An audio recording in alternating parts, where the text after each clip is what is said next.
Newsfirst Shamir Rasuldin caught up with SLFP media spokesperson Dilan Perera. Let's have a look.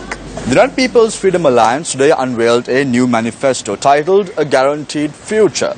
Have you all discarded the Mahinda Chintanaya? No, it's not a case of discarding the Mahinda Chintanaya. It's really a case of fine-tuning the Mahinda Chintanaya and trying to accommodate certain things in the Maitripalana manifesto as well into this new manifesto. Do you admit that there were several lapses in the Mahinda Chintanaya on its implementation?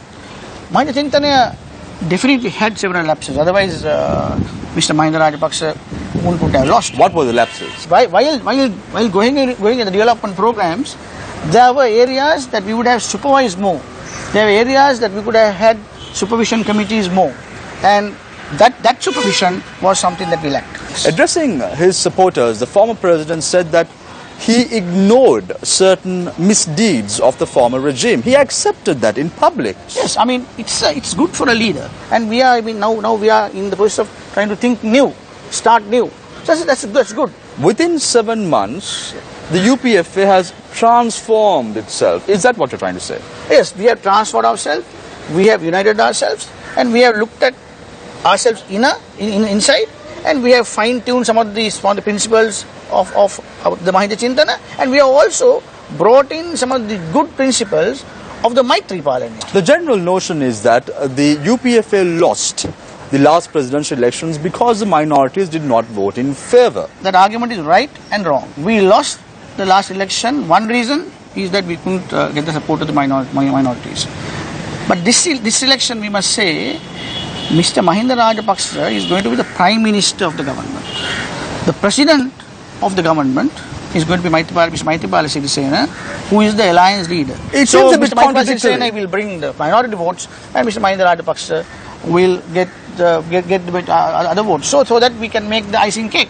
It seems a bit contradictory to the statement that you're making right now, Foreign Minister, because of the reason yesterday we saw in Yatinuara, a certain flag was put up.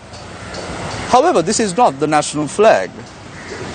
We are talking about the minorities now, and this was supposed to be held under the auspices of the former president. Yes, when Mahinda will go for meetings, large meetings, and there can be elements who can bring that sort of flag, believing that that's the flag, or it can be a plan by the opposition to tarnish mud and create problems. But we saw a similar flag during a demonstration stage opposite the Commission to investigate allegations of bribery or corruption, Foreign Minister. Yes. Was that also planned? Yes. Now say planned by individuals in your party itself? I can tell you why some people did not know about it. You know why? Mr. Dilan, who is a member of parliament, known to all of us, who is never a racist.